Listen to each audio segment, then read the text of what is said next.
ada di dalam.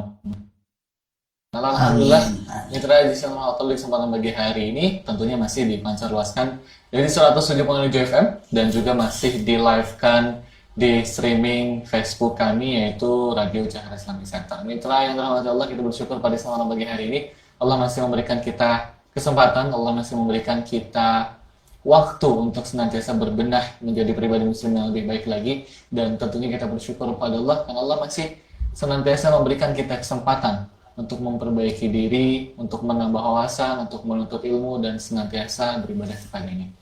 Lalu pemirsa JC, salawat salam semoga selalu tercurah limpahkan untuk junjungan kita, yaitu baginda Nabi besar Muhammad sallallahu alaihi wasallam. Semoga rahmat tetap tercurah kepadanya, keluarganya, sahabatnya sampai pengikutnya hingga yaumul akhir nanti. Amin ya rabbal alamin. Mitra JC, seperti biasa di semalam pagi hari ini di hari Kamis tentunya ada sebuah program yang sudah tidak asing lagi di telinga kita dan disaksikan oleh kita, yaitu program Penyuluh Agama Menyapa yang tentunya Mitra JC sudah menyiapkan tema-tema yang sangat menarik untuk kita diskusikan dan juga sangat menarik untuk sama-sama kita bincangkan, kita pelajari, sehingga setelah program ini selesai kita bisa mendapatkan insight baru, bisa mendapatkan advice, bisa mendapatkan manfaat, wawasan, serta insya Allah penambahan iman kita, terlebih tentunya di pandemi hari ini.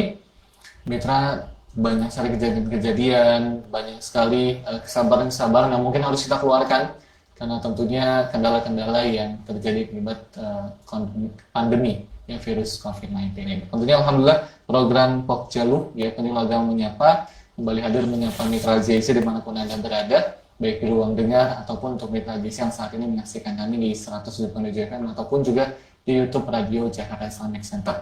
Mitra JC yang rahmatullah, di kesempatan pagi hari ini kita akan berbincang tentang berkaca dengan keteguhan Nabi Ibrahim alaihissalam. Tentunya seperti apa dan bagaimana, karena kalau misalkan kita berbicara tentang Nabi Ibrahim, tentunya banyak sekali kejadian dan pengorbanan serta pelajaran yang ia ajarkan pada umatnya, kepada kita semua, kepada hamba-hamba Allah yang tentunya ingin mengambil pelajaran. Nah, maka insya Allah di kesempatan pagi hari ini akan dibahas oleh Ustadz kita, alhamdulillah narasumber kita yang sudah hadir di kesempatan pagi hari ini, yaitu Kiai Haji Endang Trimuledi Badrahman, Magister Agama, Penyuluh Agama Islam ya, Kemenak Jakarta Barat. Dan alhamdulillah beliau sudah hadir di ruang siaran kita di kesempatan pagi hari ini. Kita akan langsung sapa beliau. Assalamualaikum warahmatullahi wabarakatuh, Ustaz. Waalaikumsalam warahmatullahi wabarakatuh. Ustaz, bagaimana? Alhamdulillah sehat, Ustaz. Ustaz, bagaimana kabarnya? Baik, alhamdulillah sehat walafiat. Masih semangat luar biasa. Semangat. Nah, Ustaz, tentunya ingin menyapa terlebih dahulu Mitra JC di yang saat ini sedang mendengarkan kita atau menyaksikan kita di 107.7 FM. Sekaligus kita bisa memulai pembahasan kita di kesempatan pagi hari ini, yaitu berkaca dengan keteguhan Nabi Ibrahim alaihissalam. Silakan, Ustaz. Assalamualaikum warahmatullahi wabarakatuh. Alhamdulillahilladzi hadana lihadza wa ma kunna linahtadiya laula an hadanallah. Wassalatu wassalamu ala sayyidina wa habibina wa maulana Muhammadin wa ala alihi wa ashabihi wa junudi al-amilina bil ma'ruf wan nahina 'anil munkarat. Faqad qala 'azza wa jalla fi kitabihil karim wa huwa asdaqul qailin. A'udzu billahi minasy syaithanir rajim. Bismillahirrahmanirrahim. Anittabi millata Ibrahima hanifa. Shadaqallahul azim. Wa shadaqa rasuluhun nabiyul habibul karim. Wa nahnu ala dzalika minasy syahidin wasyakirin walhamdulillahi rabbil alamin. Puji dan syukur selalu kita panjatkan kepada Allah Azza wa Jalla yang telah menganugerahkan kepada kita bersama karunia nikmat iman, nikmat Islam, nikmat sehat wal afiat, nikmat selamat dari corona atau bang Covid ya, selamat. Mudah-mudahan gak ada yang nempel di badan kita. Amin. Dari sekarang ilayu milkiyah, bakal kita doain nih po, udah jangan lama-lama di kampung kita, capek gue ngurusin lu. Suruh pergi aja deh. Sama bang Covid juga sama tuh ya, suruh pergi deh. Kita alhamdulillah bersyukur kepada Allah kita sehat. Yang kedua, salawat berserta salam kita sanjungkan kepada Sayyidina Rasul Nabi kita Muhammad sallallahu alaihi wasallam. Pemirsa JIS Mitra JC. Mitra JSC. JSC yang saya hormati, hari ini alhamdulillah Al-Fakir bisa hadir dan menemani Kang Bobi ini untuk berbincang-bincang tentang agama, di mana tadi ada sebuah judul yang tertulis berkaca dengan keteguhan. Barangkali bicara berkaca itu artinya mencontoh, ya, meneladani. Keteguhan itu artinya kesabaran, kegigihan. Seorang nabi yang dititahkan kepada Kanjeng Rasul Nabi kita Muhammad sallallahu alaihi wasallam, anittabi millata Ibrahim hanifa. Masya Allah nih, kata Allah, hei Muhammad, ittabi, ikuti millah Ibrahim, agama atau ajaran Nabi Ibrahim, hanifa, yang lurus. Kanjeng Rasul Nabi kita Muhammad sallallahu alaihi wasallam itu dapat perintah dari Allah untuk mengikuti Nabi Ibrahim sebagian, tapi sebagian. Ini satu perintah dan mengandung juga pertanyaan, ada apa gitu. Padahal kalau kita lihat siapa dua sosok agung ini. Pertama Nabi Ibrahim, oke. Kedua Kanjeng Rasul Nabi kita Muhammad SAW.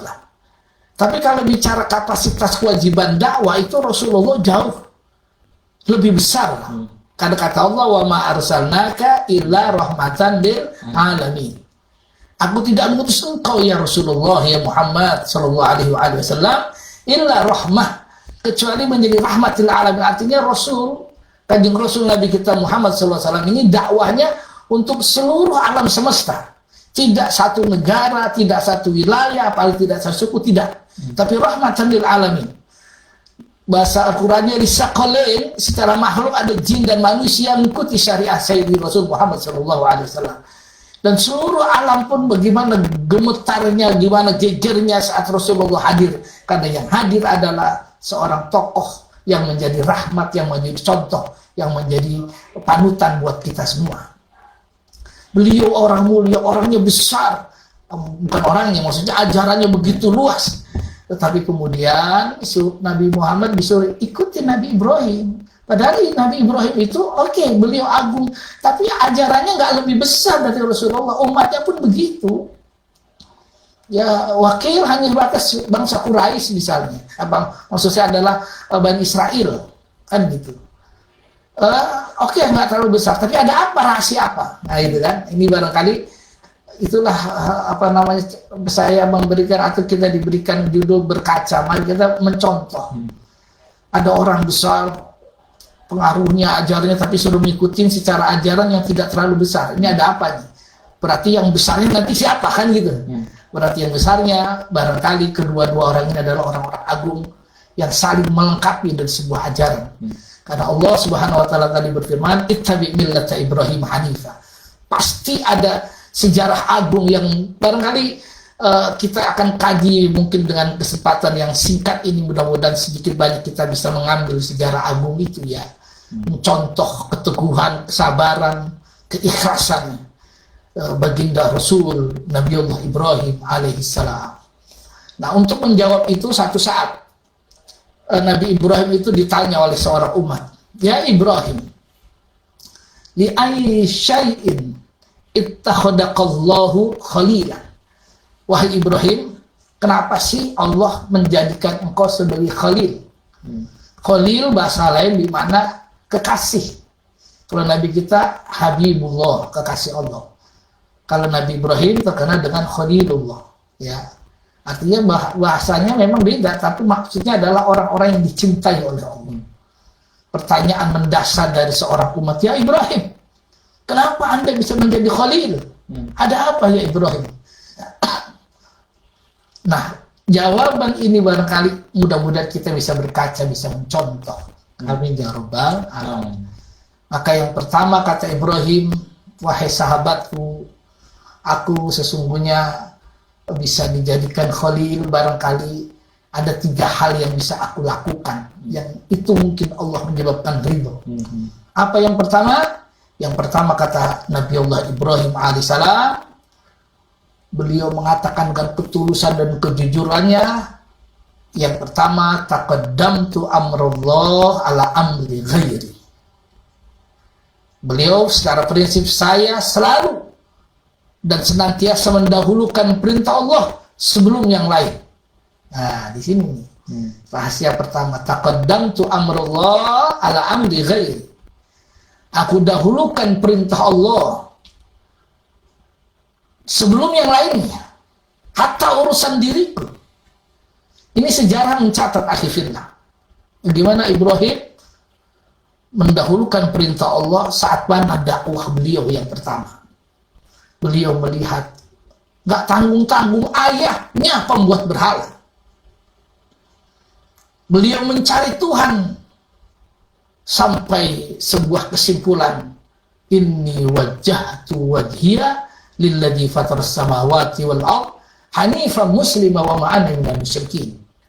Dia lihat bapaknya ajar sebagai pembuat berhala dan penyembah berhala. Terjadi dialog panjang antara ayah dengan anak. Kenapa bapak yang bikin, kok bikinan bapak yang disembah, nggak bapak aja? Kalau bahasa kitanya, lu anak tahu apa sih gitu ya. Pertanyaan itu cukup menusuk perasaan bapaknya. Ibrahim terus bergelora. Ini nggak boleh masyarakat ini nyembah berhala, karena dia nggak apa-apa, sampai pada kesimpulan, inni wajjahtu wajhiya lilladzi fataras samawati wal ardh hanifan musliman wa ma ana minal musyrikin. Bagaimana komitmen beliau saat itu sudah ada dalam dirinya, maka berhala-berhala di sekitar rumahnya atau berhala-berhala menjadi sembah semua dihancurin. Sampai pada sebuah kalimat penghancuran Ka'bah apa berhala itu, waktu terjadi semua berhala hancur, tinggal satu berhala gede yang nggak hancur, tapi di tangan berhala itu ada kapak. Geger masyarakat saat itu, siapa nih yang ngacurin Tuhan kita gitu ya. Singkat cerita, tidak ada lain adalah Ibrahim diadili. Saat terjadi dialog, sesungguhnya masyarakat saat itu dan penguasa saat itu bungkam sejuta kata. Dia bilang, bagaimana Anda menuduh saya sebagai penghancur berhala? Kan ada yang paling gede itu, di tangannya ada kapak. Dijawab oleh mereka, itu kan tidak bisa ngapa-ngapain. Nah, jawab tidak bisa ngapa-ngapain, maka Nabi Ibrahim masuklah unsur dakwah. Kalau itu tidak bisa ngapa-ngapain, kenapa Anda sembah dia? Gitu kan? Itu kalau bahasa catur disekak stel. Udah nggak bisa ngomong lagi gitu. Apa yang terjadi? Ya udah.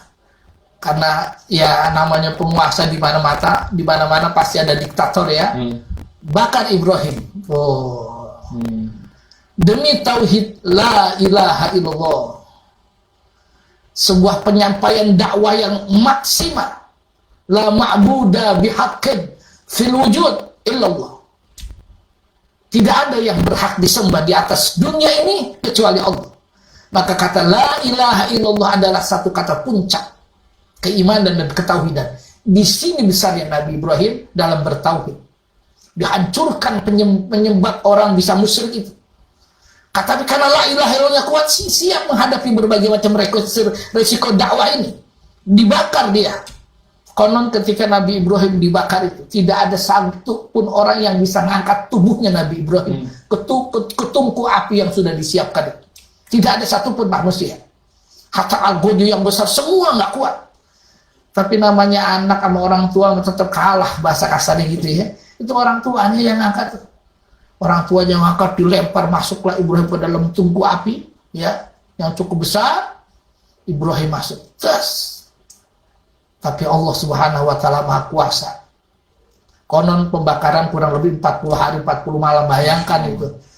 Itu kalau nggak angus ya mustahil lah istilahnya. Tapi Allah punya titah, ya narukuni bardan wasalaman ala Ibrahim.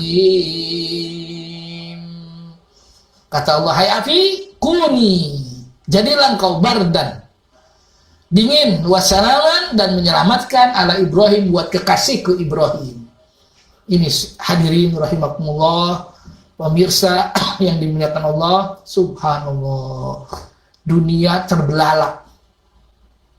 Tauhid la ilaha illallah menyebabkan tangan kita tidak bisa terbakar. Tauhid la ilaha illallah menyebabkan kita tidak bisa ditembus oleh senjata apapun. Kalau kau benar yakin dan tauhidnya kepada Allah Subhanahu wa taala. Subhanallah, subhanallah, subhanallah. Ibrahim contohnya. Mungkin barangkali kita sering ngomong, ya sedikit melek. Ustaz, itu kan Nabi Ibrahim orangnya. Kalau kita bagaimana? Tauhidnya benerin dulu ente. Ente gara-gara tauhidnya kagak bener, diombang-ambing oleh makhluk.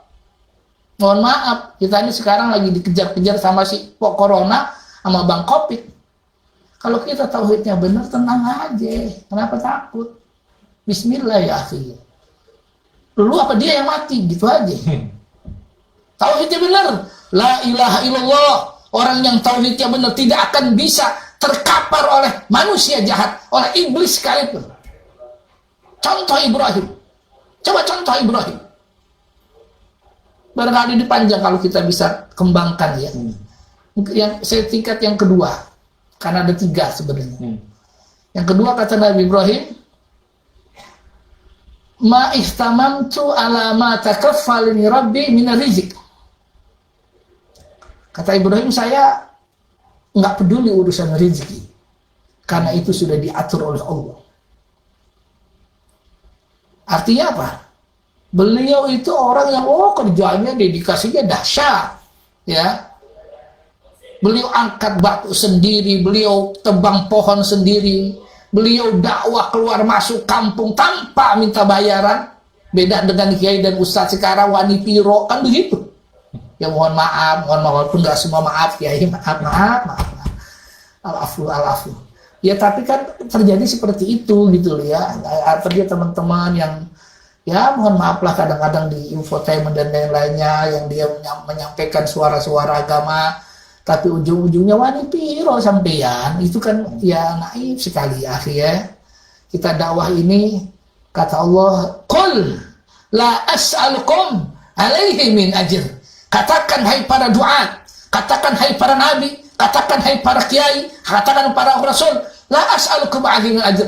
Aku tidak pernah minta kepadamu ongkos. In ajriya illa Allah. Ongkosku, pahalaku yang bayar Allah. Oh, subhanallah. Dan itu Nabi Ibrahim ya akhi. Ma istamamtu ala ma takaffalani rabbi min rizq. Saya enggak peduli urusan rezeki, yang penting saya kerja. Bahasa Ustaz, yang penting Ustaz ngajar, ceramah, dakwah. Insya Allah urusanmu ditolong oleh Allah Subhanahu wa taala. Gitu aja udah. Pun demikian umat Islam, umat manusia, para pemuda-pemuda semuanya, ayo kerja. Jangan nanya berapa gaji saya, jangan. Kalaupun itu boleh ditanyakan sebagai profesionalisme, tapi itu jangan satu-satunya ya akhi. Karena prinsipnya orang-orang besar dia mau berbuat terlebih dahulu, berbuat. Wa mallahu, ingat di dalilnya. Wa mallahu bighafilin amma ta'malun.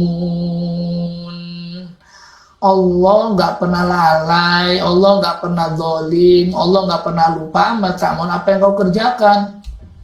Dalam satu lain, amallahu bidzallamin lil abid.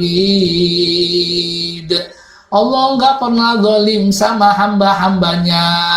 Kalau hamba-hambanya kerja sekecil apapun, sebanyak apapun, Allah kasih pahala demi pahala. Dan itulah ajaran Sayyidina Muhammad yang dikuatkan oleh Nabi Allah Ibrahim alaihi salam. Tuh, Ibrahim kerjanya maksimal ya. Kerja, upaya dia bilang, "Ma ihtamamtu ala ma takaffalani rabbi min rizq." Saya enggak peduli urusan rezeki, yang penting saya kerja. Artinya pasti kalau udah kerja dia bayar. Kalau orang nggak bayar, Allah yang bayar. Udah gitu aja, udah tenang deh. Karena kita sudah berbuat ya akhi, sudah berbuat apapun. Saya cukup tersentuh ya buat teman-teman dan saudara-saudara saya yang ikhlas kerja di kebersihan, yang ikhlas kerja di bahasa aja kotor-kotoran. Semoga Allah berikan dia kesehatan, kekuatan, keselamatan. Yakinlah Allah akan jaga keluargamu. Barengi niat kerjamu dengan ikhlas, niat ibadah. Ini negeriku, ini bangsaku, ini kotaku. Harus bersih, harus rapi, harus sehat. Sehingga kau bisa disehatkan oleh Allah Subhanahu wa ta'ala. Itu yang kedua. Jadi terkandung maksud, ayo semangat kerja, semangat ibadah. Supaya apa? Allah berikan yang terbaik. Yang ketiga, Nah, biar singkat nih ya, karena kita akan diskusi. Kata Nabi Ibrahim yang ketiga itu adalah ma ta'asyaitu wa ma tagaddaitu illa ma'adhai. Aku itu kalau makan siang makan malam tidak pernah makan malam dan siang atau makan siang atau malam illa ma'adhai, kecuali bersama tamu. Ya. Artinya apa? Beliau senang sekali bersedekah. Beliau senang sekali prinsipnya berkorban. Tuh, ya. Maksudnya berkorban ya sedekah. Mau makannya beliau tuh berdiri dulu di depan pintu. Kalau ada orang ayo makan. Tuh kan, diajak makan walaupun makannya apa. Apalagi pas waktu makan. Beda sama kita mau makan, jangan kata orang kucing, keluarin tuh kucing gitu ya. Kucing aja gitu. Buru-buru orang. Kucing keluarin. Orang ya tutup dulu gua lagi makan gitu. Padahal mestinya diajak. Tetapi tidak pas makannya sungguhnya. Yang Al-Fakir maksud adalah Nabi Ibrahim pribadi yang selalu memberi. Dalam hal ini adalah berkorban. Nah, Nabi ini adalah berkorban. Berkorban dalam klimaknya Nabi Ibrahim berkorban itu, dalam sejarah pengorbanan Nabi Ibrahim disuruh menyembelih putranda Ismail alaihi salam. Bayangkan dia. Itu pengorbanan yang dahsyat itu. Mungkin kita punya uang bisa kita kasih, uang punya baju kita bisa kasih, dan lain-lain mungkin Allah nggak ada apa-apanya. Dan memang sebuah sejarah panjang sebelumnya Nabi Ibrahim itu senang sekali, dia punya sapi dikorbankan, kambing dikorbankan, kerbau dikorbankan ya. Sampai satu saat Nabi Ibrahim itu memang kelepasan kata ya. Nabi Ibrahim kedatangan malaikat, kata malaikat, Ibrahim ente hebat bener dalam rangka takwa sama Allah, berkorbannya nggak ada ukuran. Bangga tuh, malaikat bangga, satu segi Nabi Ibrahim juga bangga. Tapi keluar kata keceplosan, ya malaikat baru kata kambing, binatang, kebo dan lain-lain, itu kan binatang. Saya cuma dititipin suruh korban, ya saya korban. Seandainya kata Nabi Ibrahim, saya punya anak, Allah suruh korban, saya korbanin tuh. Saat itu Nabi Ibrahim belum punya anak. Belum punya anak.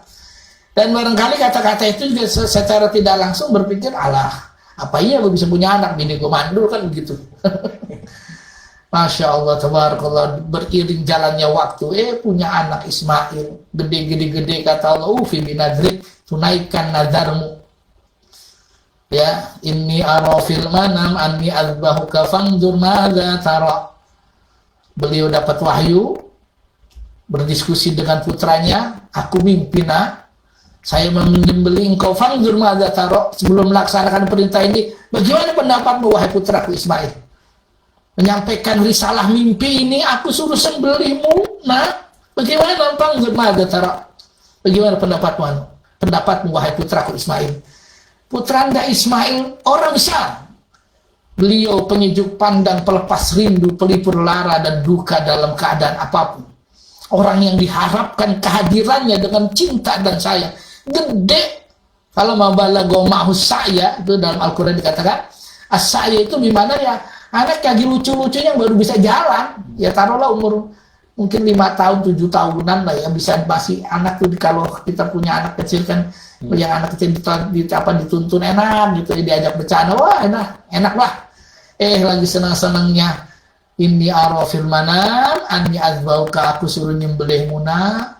Ismail yang kecil, yang imut-imut, yang belum ngerti apa-apa dan belum mengerti arti pengorbanan. Ya abatif al ma tu'mar satajiduni insyaallah minas sabirin.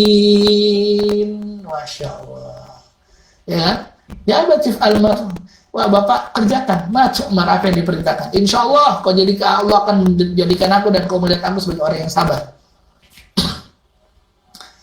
Pemirsa yang dimuliakan Allah, inilah rahasia yang dahsyat.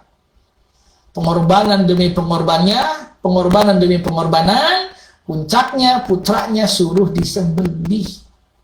Apa yang terjadi? Lakukan. Tapi begitu niat, ya tadi itu berawal karena pribadinya orang yang berkorban. Mata asyaitu mata gede itu dalam adil. Aku berikan yang terbaik buat kepentingan agama, berikan yang terbaik buat umat manusia. Apa yang aku bisa, aku lakukan. Masya Allah, tabarakallah. Akhi fillah, saudara yang dimuliakan Allah, Akhirnya Nabi Ibrahim harus menyembelih putra Ismail. Tapi saat itu geger dunia. Allah buka dari langit 1 sampai langit ke-7. Dan Allah berfirman, hai para malaikat, kau lihat umat manusia. Demi cintanya kepadaku, putra yang dia cintai harus disembelih. Inilah dikatakan, aku telah menciptakan manusia yang semulia-mulianya. Karena diawali, dicontoh oleh Ibrahim untuk pengorbanan kepadaku. Dia nggak peduli apapun. Oh, tapi Allah Maha Cinta, Maha Kasih. Nabi Ibrahim berada pada tahun atau abad 18 sebelum Masehi. Sebuah persimpangan abad yang panjang sekali antara pengorbanan manusia dan makhluk dengan pengorbanan binatang. Saat itu orang dan makhluk selalu menjadi korban, terutama manusia. Tapi Nabi Ibrahim merubah, jangan ada manusia jadi korban. Allah ganti dengan binatang, ya kan? Maka Ismail selamat, binatang yang tersembelih. Inilah puncak pengorbanan yang dahsyat, tercatat dalam tinta emas sejarah manusia. Orang agung, orang besar, Sayyid Ibrahim alaihi salatu wassalam. Maka 3 ini rahasia. Kita bisa mencontoh keteguhan dan kesabaran Ibrahim dalam berdakwah, dalam akidah, pun dalam berkorban. Maka catatan yang terakhir, dari di samping 3 ini, Ibrahim menghasilkan generasi penerus bertinta emas sejarahnya sampai ke akhir zaman, di mana keturunannya terlahir Sayyidi Rasul Sayyidina Muhammad Sallallahu Alaihi Wasallam. Demikian Mas Ruby, barangkali ada yang bisa didiskusikan. Kurang satu poin saja. Kalau misalnya tadi kan ada 3 generasi yang berhasil. Gimana tuh? Yang kan ada Ustadz tadi bilang ada akidah, ada pengorbanan, ada generasi. Iya. Apa? Ya itu, yang generasi itulah yang setelah berkorban, Nabi Ismail itulah generasi penerusnya. Jadi kalau dari hadis 3 tadi kan, tidak ibadah beliau mendahulukan akidah, terus memberikan pengorbanan yang terbaik, lalu berkorban atau bekerja yang baik lalu berkorban. Nah, dari berkorban ini menghasilkan generasi yang dahsyat, di mana ada putra Ismail penerus risalah dakwah ini. Nah, inilah yang sejarah yang bisa mencatat orang itu kalau punya anak kiai jadi anaknya kiai, alhamdulillah itu berhasil. Tapi juga iya, tapi kan tidak sedikit orang yang tidak berhasil. Anak kiai kemudian jadi pengusaha banyak. Walaupun mudah-mudahan pengusaha yang tetap dalam dakwah, tapi kan tidak sedikit sekali lagi orang yang tidak berhasil dalam dakwah. Nah, Ismail ini Nabi Ibrahim berhasil, putranya 2, Ismail dan Ishak. Bapaknya Ibrahim, yang Ismail melahirkan Sayyidina Rasul Muhammad, dan Ishak melahirkan Nabiullah Isa alaihi salam. Generasinya dahsyat. Nah, artinya sejarah mencatat keteguhannya, kesabarannya Ibrahim mencetak generasi yang luar biasa. Oh iya, jadi tentu mitra hadis yang rahmatullah subhanahu wa ta'ala, yang tentunya semoga dirahmati Allah. Kita telah belajar banyak hal ya dari Ustaz Endang yang telah tentunya memberikan kita kisah pelajaran dari Nabi Ibrahim alaihissalam. Bahwasanya kalau misalkan boleh kita rangkum mitra hadis, ya akidah tentu harus kita tanamkan di dalam diri, Ustaz ya. Bagaimana Nabi Ibrahim alaihissalam di tengah mungkin hukuman para penyembah berhala, Nabi Ibrahim dengan berani mengatakan bahwasanya ya dia bukan Tuhan, Ustaz. Tapi tentunya hanya benda yang tidak bisa apa-apa. Lalu juga pengorbanannya yang sungguh sangat luar biasa kepada Allah Subhanahu wa taala. Jadi kalau misalkan boleh disimpulkan kenapa Nabi Ibrahim alaihissalam disebut sebagai Khalilur Rahman, ya ada 3 saja. Bahwasanya yang pertama senantiasa mendahulukan perintah Allah Subhanahu wa taala. Ya kalau kita mungkin kadang kerja dulu urusan dunia dulu dan sebagainya. Tapi ya tentu ini harus sama-sama kita usahakan untuk selalu mengutamakan Allah dan tentunya selalu mengutamakan Allah. Lalu yang kedua adalah tidak peduli urusan rezeki. Bahwasanya ya rezeki itu sudah diatur oleh Allah, sudah dibagi sedemikian rupa sehingga memang ya kita harus fokus kepada ibadah-ibadah. Kalau kata ulama itu, kalau tidak salah Hasan al-Basri, beliau ditanya sama muridnya, kenapa kamu bisa menjadi orang yang tenang? Ya, Betul. salah satunya adalah ya saya percaya rezeki itu ya sudah diatur gitu, makanya saya fokus aja ke ibadah. Keimanan dan Kalau kerja yang- dalam hal ini. Iya, Kerja dan kerja dan ibadah. Lalu yang ketiga adalah tadi kalau misalnya Ustaz Endang menyampaikan di tradisi salah satu yang ketiga adalah makan selalu bersama tamu, ya Ustaz. Jadi tentunya ya kadang kita makan suka ngumpet-ngumpet. Bahkan kucing aja kalau nggak tahu sana kan kita usir gitu. Maksudnya supaya nggak diganggu. Nah, ini adalah pembahasan yang menarik banget nih tradisi, terus juga generasi. Tadi Ustaz Endang juga menyimpulkan kepada kita bahwasanya di anaknya Nabi Ibrahim AS yaitu Ismail masih belia, masih muda, dan juga jarang ketemu Ustaz ya sebenarnya dengan bapaknya ini. betul. Kalau nggak salah ibundanya Siti Hajar Ustaz ya. Istiajar ya. Jarang ketemu. Beliau Siti Hajar kan juga ditinggalkan di Mekah ya Ustaz ya. Betul.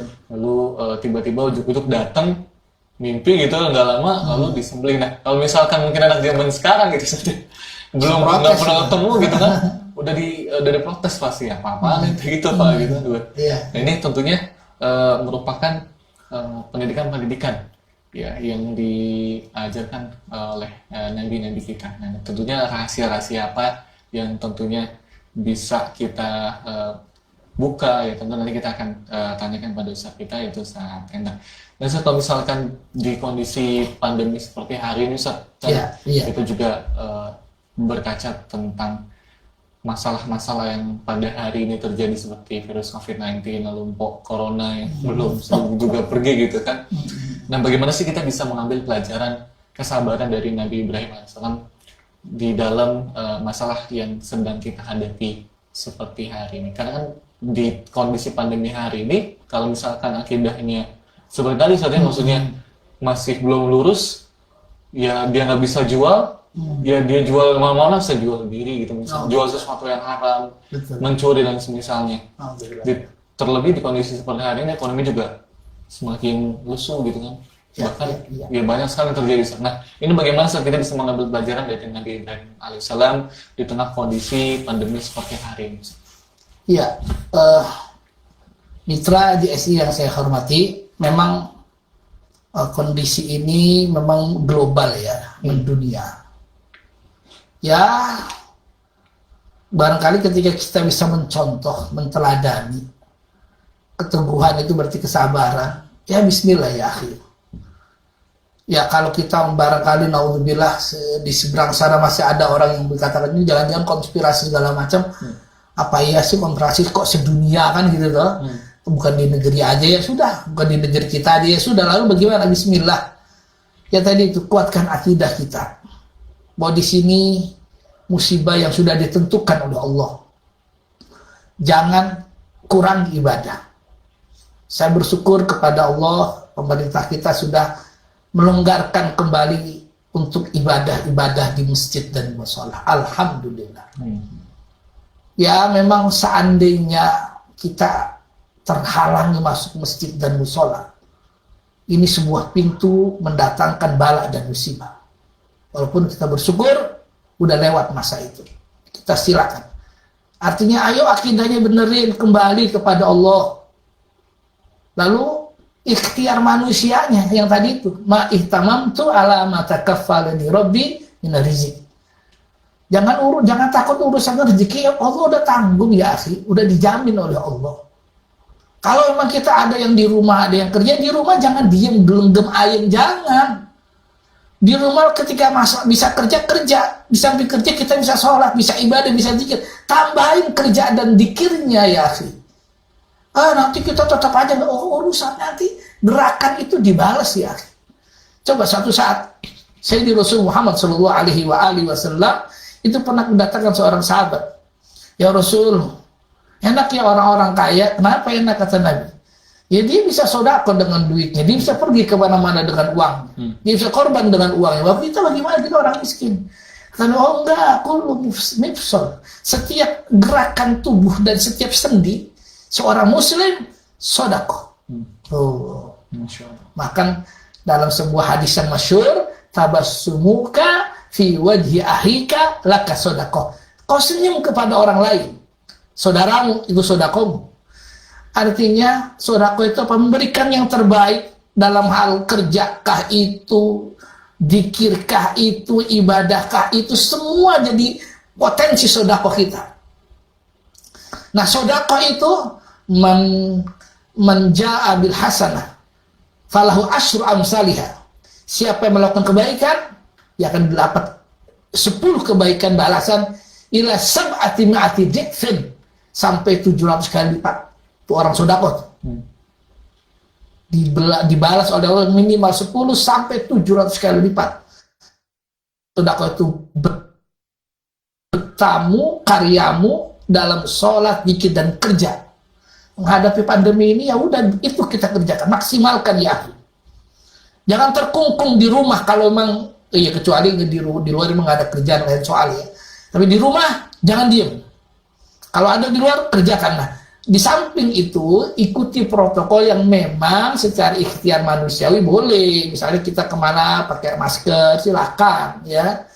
Mohon maaf dan umat Islam, ketika kau jaga akidahmu, kau jaga sholatmu, kau sudah tohiron mutohirun ya, dalam bahasa fikih itu suci mensucikan. Kau ditakuti oleh pok corona, nggak bakal datang pok corona sama ente, kagak.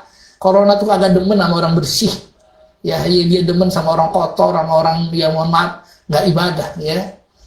Tapi kalau kita yang ibadah, insya Allah diselamatkan. Jadi corona ini jangan mengecilkan kita dalam kerja dan ibadah, tapi terus besarkan karena banyak waktu luang. Bayangkan loh, kita pagi kagak kerja, ya udah malam tahajud ente ya, supaya paginya kalau ngantuk kan bisa tidur. Terus setelah bangun pagi ya sholat duha. Kalau ada kerjaan kecil kerjakanlah kerja itu. Kalau bisa kerja online gitu ya, kan sekarang banyak zaman online nih. Ya udah nih saya mau jual cincin nih, bisa di online nih bisa kan gitu ya. Wah kan ya. Masya Allah. Jadi tentunya senantiasa kita bersungguh-sungguh Ustaz ya, dan juga tentunya tidak perlu khawatir ataupun juga takut bahwasanya rezeki kita itu ya akan entah kemana. Tapi tentunya ketika kita memaksimalkan ikhtiar meskipun kita di rumah aja, bahwasanya insya Allah kalau misalkan itu adalah rezeki, maka Allah akan memberikan kita jalan dari arah yang tidak disangka-sangka Ustaz ya. Jadi tentunya ini merupakan nasihat buat kita semua mitra JC, untuk kita yang mungkin saat ini dirumahkan, atau mungkin kita juga yang mungkin terkena PHK mungkin Ustaz ya. Ya tentunya tetap semangat selalu, bahwasanya yakinlah Allah akan memberikan kita rezeki dimanapun kita berada. Jadi kalau kata Ustaz Endang, ya kita betulin dulu nih tauhid kita, akidah kita pada Allah, maka rezeki akan mengalir dimanapun dia berada. Apalagi ketika misalkan kita bertakwa Ustaz ya, maka Allah akan memberikan jalan dari arah yang tidak disangka-sangka. Besok dapat orderan aja gitu, ketika juga dapat panggilan. Nah, inilah contohnya yang kita harapkan di tradisi ya, bahwasanya di tengah pandemi seperti hari ini tidak boleh menyurutkan semangat kita belajar dari keteguhan Nabi Ibrahim alaihissalam dalam tentunya terus menyampaikan kebaikan saja. Betul. Nah juga mungkin kalau kata Ustaz Endang tadi, ketika kita mungkin ingin ditolong Allah, maka ya kita harus menolong agama Allah ya Ustaz. Betul. Dengan melakukan kebaikan, menyampaikan risalah keislaman, ya menasihati keluarga mungkin juga saja. Maka insya Allah kita akan ditolong. Nah Ustaz, mungkin juga menjadi pertanyaan Ustaz, kita kan juga tadi berbicara tentang generasi, mungkin sedikit bisa disampaikan kepada mitra JC bahwasanya kan Nabi Ismail alaihissalam tidak mungkin dibentuk dalam dengan pendidikan yang ya seperti sekarang gitu Ustaz ya. Bahwasanya kalau anak sekarang ya mungkin disuruh seperti itu ya udah berontak gitu kan. Nah, pendidikan apa sih yang dilakukan oleh Nabi Ibrahim atau juga Ibunda Siti Hajar sehingga bisa menciptakan generasi yang sangat luar biasa, dan nasihat buat orang tua yang hari ini sedang menyaksikan Ustaz. Apalagi kan sekarang kita belajar dari rumah, orang anak-anak juga ketemu dengan orang tua. Ini juga kesempatan buat orang tua, buat kita semua untuk menciptakan generasi yang tangguh. Nah mungkin bisa di-share kepada mitra JC seperti apa dan bagaimana supaya kita bisa menciptakan generasi lebih baik. Ya, baik. Alhamdulillah, dari pertanyaan tersebut saya ingin mengutip sebuah firman Allah di dalam surat An-Nisa. Allah berfirman, وَلْيَخْشَى الَّذِينَ لَوْ تَرَكُوا مِنْ خَلْفِهِمْ ذُرِّيَّةً ضِعَافًا خَافُوا عَلَيْهِمْ فَلْيَتَّقُوا اللَّهَ وَلْيَقُولُوا قَوْلًا سَدِيدًا. Ini firman Allah. Allah berpesan kepada kita orang tua. Dan ini juga yang dilakukan oleh para nabi dan rasul. Bagaimana kita menciptakan, meneruskan generasi. Allah berpesan, وَلِيَخْشَى الَّذِينَ لَوْ تَرَكُوا مِنْ خَلْفِهِمْ. Hai orang-orang agamawan, para pemirsa semuanya, hendaklah Anda merasa khawatir. لَوْ تَرَكُوا مِنْ خَلْفِهِمْ, kalau kau tinggalkan generasi di belakangmu, dzurriyyatan di'afa, generasi yang lemah. Khafu alaihim, harus khawatir terhadap generasi ini. Falyattaqullah. Nah ini ajaran Allah. Falyattaqullah. Yang pertama, falyattaqullah. Engkau orang tua, jaga takwamu kepada Allah. Ya. Waliyaqulu qawlan sadida. Ucapkan ucapan yang benar. Jadi ada dua kata nih. Falyattaqullah waliyaqulu qawlan sadida. Dua hal inilah yang secara tidak langsung dikembangkan, dikerjakan oleh para rasul dan para nabi dan orang-orang soleh. Jadi untuk menciptakan generasi yang baik di tengah pandemika, di tengah dekadisi moral seperti ini kah, falyattaqullah. Kitanya orang tua suruh takwa. Coba Nabi Ibrahim, sholatnya benar, pengobarannya benar, bagaimana anaknya nggak melihat? Maka kita insya Allah sebentar lagi, seminggu akan datang ya. Hari Jumat kita akan masuk di pemotongan kurban ya, atau hari Idul Adha kita disunahkan motong kurban yang mampu. Mudah-mudahan teman-teman semuanya, saudara-saudaraku, jangan bilang Ustaz saya nggak punya duit, terus ya nggak korban. Mohon maaf, nggak punya duit, tabungan ente berapa? Ya ada sih cuman 20 juta. Cuman 20 juta. Kambing berapa duit harganya? Ya kan? Cuma 3,5, udah bismillah ambil tuh dari 20, 3,5 buat korban. Kambing 1, saat saya nggak punya duit, nggak punya tabungan. Istri ente punya emas berapa? Ya ada sih 100 gram, alhamdulillah. Terus 100 gram yang dijual dulu. Berapa gram kayak ambil buat korban, kan gitu. Kalau bisa semuanya keluarga dikorbanin, alhamdulillah ya satu aja minimal dalam satu rumah tangga. Insya Allah berkah semuanya.